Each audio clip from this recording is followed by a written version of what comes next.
Hello दोस्त, कैसे हो? तो दोस्तों, हमने चैप्टर 1 कंप्लीट कर लिया था मैथ्स के अंदर। अब हम कंप्लीट करते हैं चैप्टर 2 मैथ्स के अंदर।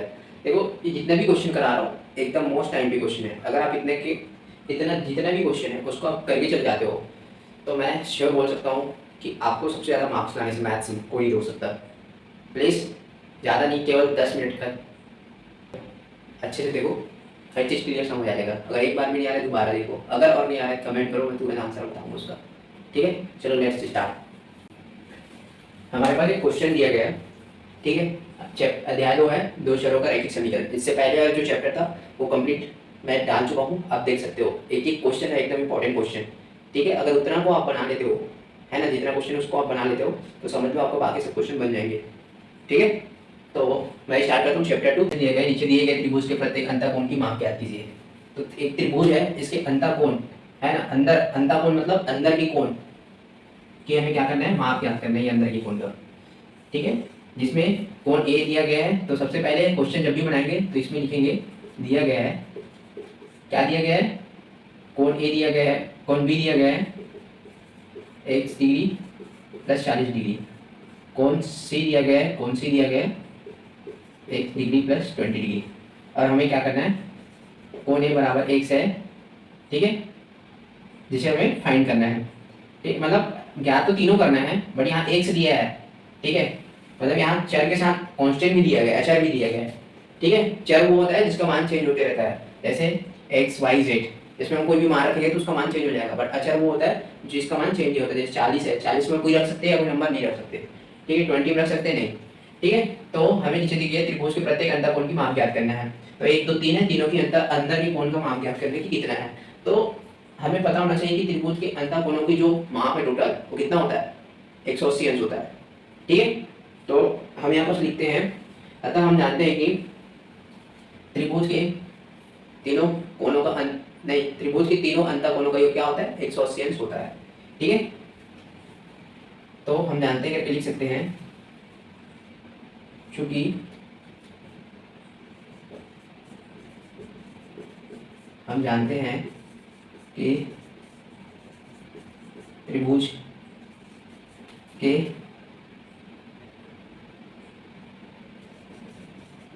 तीनों अंतःकोणों का योग 180 डिग्री होता है। ठीक है, हम क्या करते हैं, हम जानते हैं कि त्रिभुज के तीनों अंतःकोणों का योग क्या होता है, 180 डिग्री अंश होता है। ठीक है, 180 अंश होता है या डिग्री बोल सकते हैं। ठीक है, जो क्या क्या होता है, तो इसलिए ऐसे लिख सकते हैं, तीनों कोण बोले इसलिए कोण ए प्लस कोण बी प्लस कोण सी इक्वल कितना है, 180 डिग्री, 180 अंश। ठीक है, तो हमें कोण बी कोण सी का मान रख देना है। बहुत इजी क्वेश्चन है, ध्यान से समझो। तो कोण ए का मान क्या है, कोण ए का मान 180 डिग्री। कोण बी का मान क्या है, कोण बी का मान ये, बस हम मान रखते जा रहे हैं उस संख्या के स्थान पर। ठीक है, प्लस कोण सी का जो मान है वो क्या है, ये वाला 1 डिग्री प्लस 20 डिग्री बराबर 180 अंश। ठीक है, अब हम क्या कर सकते हैं, एकदम प्रॉपर ऐसे लगा देना, क्योंकि देख मैथ्स में क्या होता है, जितना जितना आप साफ सुथरा लिखोगे उतना नंबर बढ़ता है। ठीक है, तो ये ऐसा है। अब इसको प्रॉपर सॉल्व कर लो, x डिग्री प्लस, यहाँ पर क्या कर दो, ब्रैकेट हटा दो, degree plus 40 degree, x degree plus 20 degree, ये होता है 180 डिग्री। ठीक है, अब इसको सॉल्व करके देखो क्या आता है आंसर। ठीक, तो मैं यहाँ पर करता हूँ इतने में। ठीक, देखो, अचर अचर को एक साथ और चर चर को एक साथ। ठीक है, x x x हो जाएगा 3x डिग्री, है ना, प्लस का प्लस 40 और 20 कितना होता है, 60, वो इधर कितना है, 180 डिग्री। ठीक, 3x, इसको ऐसे मस्त एकदम जितना अच्छा से हो सके। उसके बाद 180 डिग्री कितना, ये प्लस में तो उस तरफ जाएगा, क्या होता है, माइनस। ठीक है, तो 3x डिग्री 180 में 60 घटाएंगे क्या बचेगा, इधर 20 बच गया और 100 बच गया, 120 डिग्री। ठीक है, तो 100 बराबर क्या हो जाएगा, 120 डिग्री बटे 3। ठीक, तो ये हो जाएगा 60। तो 100 का जो मान है वो क्या हो जाएगा, 3 दूनी 6, 60 डिग्री। ठीक है, एक्स का जो मान क्या है 60 डिग्री हो जाएगा, सॉरी 3 चौक 12 40 डिग्री। ठीक है, अब एक्स का मान 40 डिग्री आ गया। ठीक है, तो यहाँ कोण बी की जगह अगर एक्स का मान रखते हैं तो कोण बी का जो वैल्यू है वो निकल जाएगा, कितना डिग्री वो निकल जाएगा। अगर कोण सी में तो यहाँ पर जो एक्स कौन से कोण में है, एक्स हमारे कोण ए में है। ठीक है, तो ये किसका मान हो जाएगा, तो ये हो जाएगा, अतः क्या हो जाएगा कोण ए यानी कि एक्स डिग्री यानी कि क्या 40 डिग्री है। ठीक है, उसी प्रकार कोण बी की हम बात करते हैं तो कोण बी क्या है, यहाँ पर कोण बी है x डिग्री प्लस 40 डिग्री। ठीक है, अब यहाँ पर x की जगह क्या है, हम निकाले थे x की जगह 40 मान रख दो, 40 प्लस 40 डिग्री कितना हो जाएगा 80 डिग्री। तो कोण बी का मान क्या हो जाएगा 80 डिग्री। अब बचा कौन, a निकल गया b निकल गया, बचा कोण सी। तो कोण सी के लिए क्या होता है, क्या दिया गया है x प्लस 20 डिग्री बराबर x का मान कितना निकाले थे 40। ठीक है,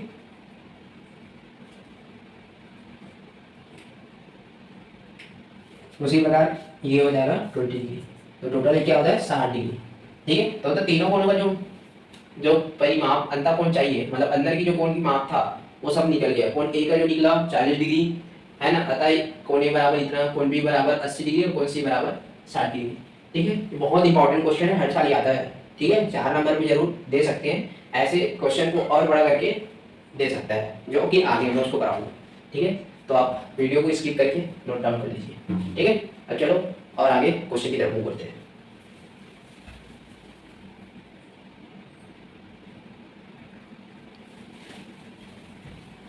देखो ये उदाहरण नंबर 2 है, उदाहरण नंबर 1 में करवाया हूँ जो कि बहुत इंपॉर्टेंट है। उदाहरण नंबर 2 है, ये भी बहुत इंपॉर्टेंट है। ठीक है, इसमें बोला क्या गया है, इसमें क्वेश्चन है जिसको हम ग्राफ विधि से बनाना है। ठीक है, ये 6 नंबर में आ सकता है, बहुत इंपॉर्टेंट क्वेश्चन है। ठीक है, तो यहाँ पर क्वेश्चन है, एक व्यक्ति ने 3 कुर्सियां तथा 2 मेजों को कितने रुपए में 1200 रुपये में खरीदा। क्या चीज को, कुर्सी और मेज, तो कितने रुपए में 1200 रुपये में खरीदा, तथा 6 कुर्सी और 4 मेजों की कीमत कितना है 2400 है रुपये चुकाई, तब एक कुर्सी व मेज की कीमत क्या कीजिए। तो सबसे पहले हमें क्वेश्चन को समझना है कि क्वेश्चन बोला क्या गया है, ज्ञात क्या करना है। हमेशा क्वेश्चन में जो ज्ञात करना है उसको हम पहले लिखते हैं। ठीक है, तो इसने क्या किया, पहले 3 कुर्सी तथा 2 मेजों को 1200 रुपये में खरीदा। ठीक, कितना तो दिया, सबसे पहले हम यहाँ जो दिया गया है जो मानना है उसको पहले लिख लेते हैं। ठीक है, तो माना तो क्या मानते हैं, यहाँ पर हल करके लिखते हैं, हल माना क्या, जो ज्ञात करना है उसी को हम मानते हैं। तब एक कुर्सी व मेज की कीमत ज्ञात कीजिए। तो माना एक कुर्सी और मेज की कीमत 100 मान लेते हैं। माना कुर्सी की कीमत 100 है तथा मेज की कीमत क्या है y है। ठीक है, 100 है। तो यहाँ पर कितने कुर्सी और कितने मेज बोला गया है, तो यहाँ 3 कुर्सी बोला है और 2 मेज बोला है। ठीक है, और दोनों का जो टोटल पैसा कितना है 1200 रुपये है। ठीक है, ये 1200 रुपये में खरीदा। तो दिया गया है, या प्रश्न अनुसार लिख सकते हो, जो प्रश्न दिया है उसके अनुसार दिया गया है। ठीक है, तो प्रश्न अनुसार कुर्सी की कीमत 1 समान है, तो कितना कुर्सी है 3 कुर्सी, तो क्या हो जाएगा 3x हो जाएगा प्रश्न अनुसार, इसलिए 3 कुर्सियां, तो ये हो जाएगा 3x प्लस मेजों की कीमत y है, और कितने मेज है 2 मेज है, तो मेजों की कीमत y है और 2 मेज है, तो क्या हो जाएगा 2y। ठीक, 2y कितने रुपए में खरीदा, तो टोटल कितने रुपए पड़ा है, कितने में खरीदा, तो ये खरीदा कितने रुपए में 1200 रुपये में। ठीक है, इसको लिखने की जरूरत नहीं है। ठीक, तो ये अपना समीकरण बन गया। ठीक, तो मैं इसको लिख देता हूँ इक्वेशन 1। ठीक, उसी प्रकार और दिया गया है, तथा 6 कुर्सी और 4 मेजों की कीमत 2400 रुपये चुकाई। ठीक है, अभी चुकाई करके थोड़ा इसको खरीदा और इसको चुकाया, मतलब दोनों का एक ही है। ठीक है, बस घुमाने के लिए इसको चुकाई लिख दिया, इसको खरीदा लिख दिया। ठीक है, मतलब इतने में खरीदा, ठीक है, और इतना दिया, मतलब एक ही है, चाहे खरीदा चाहे चुकाया। कोई भी चीज खरीदेंगे तभी उसका पैसा देंगे ना, बस वही है, और कुछ नहीं, घूमना नहीं है। ठीक, तो कितने, अब 4 कुर्सियाँ और 4 मेजों की कीमत 2400 है। तो 4 कुर्सियाँ, कुर्सी के लिए हम क्या माने थे x, ठीक है, तथा करके, तथा 4 कुर्सी इसलिए 4x, सॉरी 6x, 6x, शायद कुर्सियाँ में गलत लिखा होगा, कुर्सियाँ, सॉरी कुर्सियाँ है, कुर्सी, ठीक है, हाँ ये है, ठीक। तो अब यहाँ पर कितना, 4 मेजों की कीमत, तो 4 मेज को हम क्या माने थे, मेज को x माने थे, इसलिए हो जाएगा 4y। कितना टोटल पैसा 2400। तो इस समीकरण क्या हो जाएगा, 2 हो जाएगा। अब क्या करेंगे, किसी कोई कट रहा है या नहीं कट रहा है, ठीक है, तो छोटे वाले में हम 2 का गुना करके कटा सकते हैं, ठीक है, पर 2 का गुना करेंगे तो क्या होगा, सेम हो जाएगा, मतलब 6 हो जाएगा, 4 हो जाएगा ऊपर पे करेंगे तो, ठीक है, तो ये पूरा कट जाएगा। इसलिए हम क्या करते हैं, इसलिए हम किसी से एक सा कमांड निकालते हैं, एक सा y का, और समीकरण 2 में रख देते हैं, ठीक है। तो या फिर हम कुछ और कर सकते हैं, जैसे कि समीकरण 1 से क्या कर सकते हैं, 3x और 2x में, या 2 से, क्योंकि 6 और 4 तो किनके टेबल में आता है, 2 के टेबल में आता है, ठीक है, बट यहाँ कोई भी एक टेबल में नहीं आएगा, ठीक है, इसलिए मैं क्या किया, यहाँ से क्या बाहर निकाल दिया, अगर मैं 2 बाहर निकालता हूँ समीकरण 2 से, ठीक है, हमारे पास ये 2400 था, ठीक है, तो मैं अगर समीकरण 2 से क्या करता हूँ, क्या निकलेगा यहाँ पर, तो 2 अगर बाहर निकालता हूँ तो ये हो जाएगा 3x और ये 2y, क्योंकि 2 3 6 और 2 दूनी 4, ठीक, बराबर 2400। यहाँ तक तो समझ आया होगा, ठीक। उसके बाद हम क्या करते हैं, ये जो टर्म है 3x + 2y, ये उधर जा क्या हो जाएगा, भाग में चला जाएगा, तो 2400 जाके उधर भाग में जाएगा, सॉरी जब इसको निकाले हैं तो ये भी तो कम हो जाएगा ना, नहीं इतना पार्ट को निकाले, ठीक ठीक ठीक ठीक है, तो 2400 बाई ये क्या हो जाएगा 2, ठीक, कटा दो, क्या आ जाएगा, 2 एकम 2 दूनी 4, तो हमारे पास क्या हो जाएगा, ये हो जाएगा 3x + 2y बराबर ये हो जाएगा 1200। अब हमारे पास एक और क्वेश्चन आ गया, ये क्या हो जाएगा, क्वेश्चन 3, ठीक है, एक 2 3 क्वेश्चन आ गया। अब हम क्या कर सकते हैं, अब भी कुछ नहीं कर सकते, क्योंकि अगर 1 और 2 को घटाएंगे 3 को तो भी 0 आ जाएगा, पूरा 0 आ जाएगा, अगर इसमें कुछ करेंगे तो भी दिक्कत है। तो हम क्या कर सकते हैं, तो समीकरण ये 1 3 और 1 क्या है, एक जैसा है, यदि इन समीकरण का ग्राफ भी निरूपण करें, ठीक है, तो अगर हम हमारे पास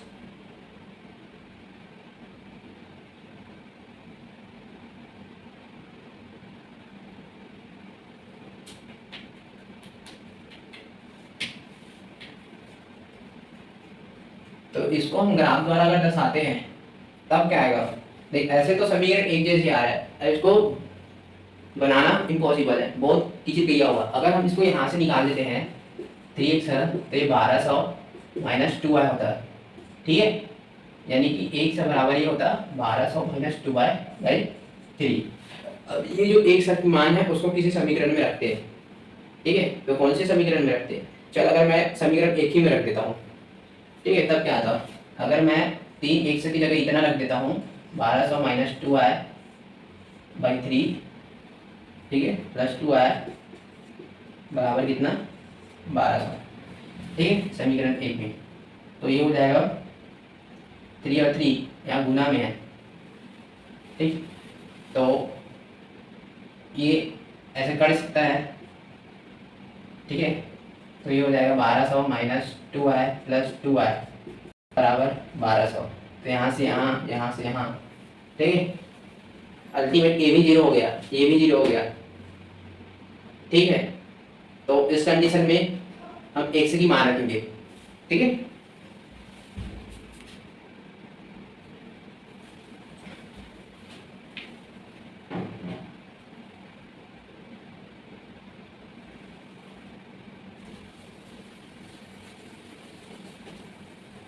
देखो क्योंकि एक जैसे समीकरण आ गया इसलिए हम क्या करते हैं, ग्राफी निरूपण तो करना चाहिए, ठीक है, यहाँ पर लिखा नहीं है लेकिन बोल देंगे कि इसका ग्राफ के द्वारा दर्शाइए ऐसे करके, ठीक है, तो हम अगर ऐसे एक से के लिए कोई वैल्यू करते हैं, ठीक है, तो देखते हैं क्या आता है।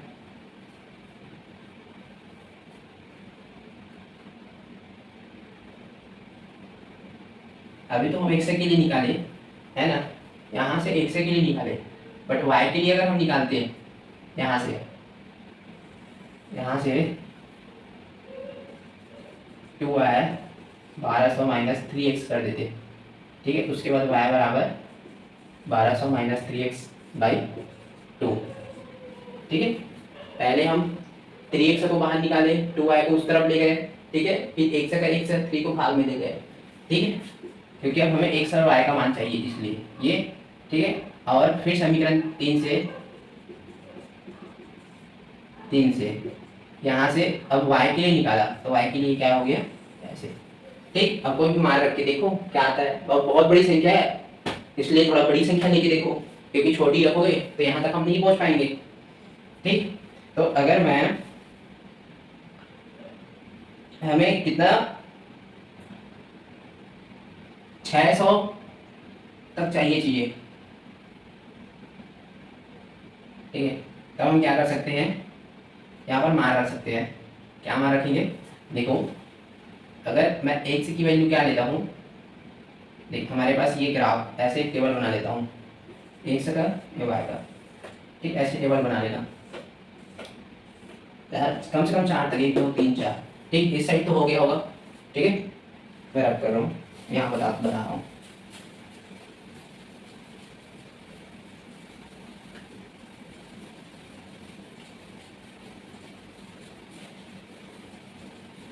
देखो मैं इसमें बता रहा हूँ, ठीक, x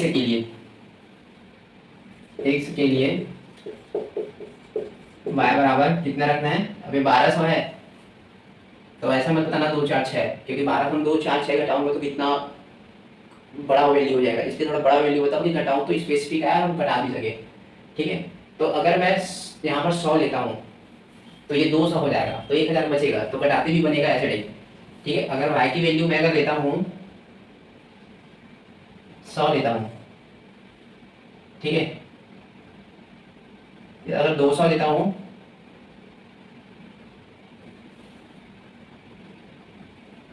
एक मिनट, अगर मैं इसके लिए लूंगा तो 3 है यहाँ, तो ये क्या हो जाएगा, दशमलव में वैल्यू आ जाएगा, इसलिए मैं ये वाला पार्ट को नहीं लूंगा, ये वाला पार्ट को लूंगा, क्योंकि यहाँ 2 है और यहाँ 100 रखूंगा, 200 कितना भी रखूंगा, घटाऊंगा तो दशमलव नहीं आएगा, इसलिए इस पार्ट को स्किप किया हूँ और ये पार्ट को मैं क्लिक किया हूँ, मतलब सेलेक्ट किया हूँ, ठीक है।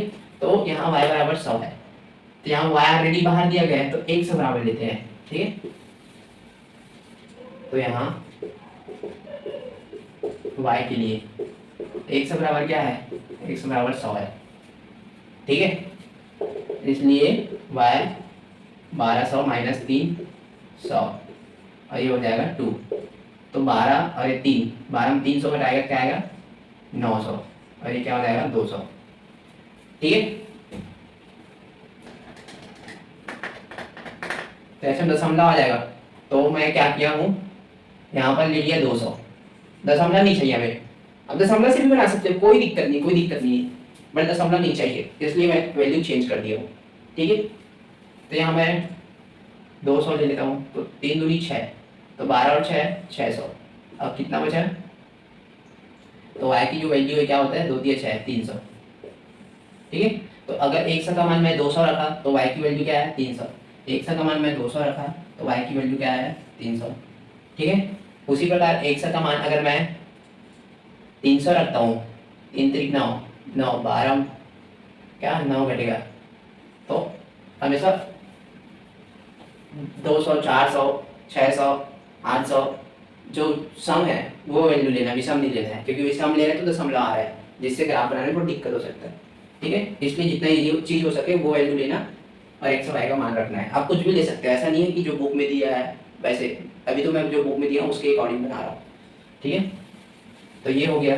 उसी प्रकार अगर मैं 400 लेता हूँ, ठीक है, और ये 2, तो y बराबर क्या हो जाएगा 4 या 1200, तो 0/2, तो ये 0/2 क्या होता है 0, तो 1 से बराबर अगर 400 लिया हूँ तो y बराबर क्या आ जाएगा 0, ये y बराबर 0, 1 से बराबर 400, ठीक है। उसी प्रकार अगर 600 लेता हूँ, ठीक है, तो ये हो जाएगा 6 या 1800, तो ये हो जाएगा -600, और ये 2, तो 2 या 6, तो -300, ठीक है।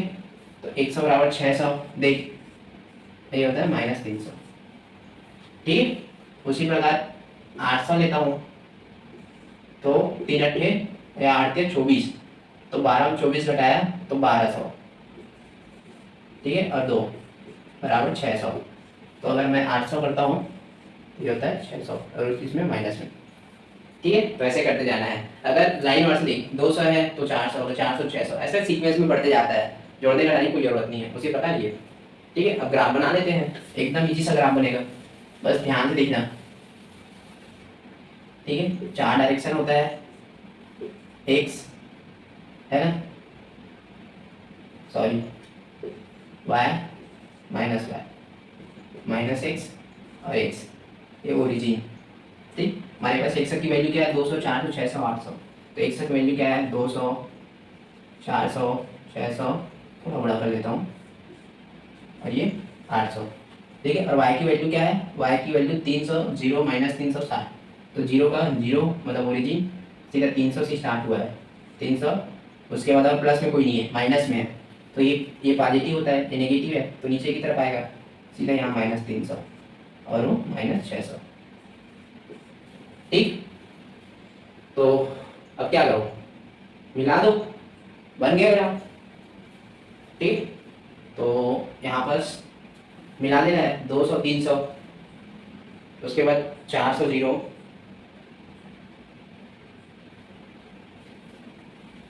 ठीक। तो यहाँ पर मिला दो, तो सबसे पहले एक्स का मान 200 है, तो एक्स का मान 200, तो वाई का मान क्या है +300 ऐसे मिल जाएगा। उसी प्रकार अगर एक्स का मान 400 है, वाई का मान क्या है 0, तो यही से रहेगा ओरिजिन, कुछ नहीं करना है। एक्स का मान 600 है, तो वाई का मान क्या है -300, तो ये ऐसे बन जाएगा, ऐसे एकदम सीधा, और ये ऐसे बन जाएगा, ठीक है। यहाँ लिख सकते हो 200 और 300, ठीक है। तो एक्स हमेशा आगे रहता है, वाई पीछे रहता है, तो एक्स का मान क्या है 200, वाई का मान 300, ऐसे लिख सकते हो, ठीक है।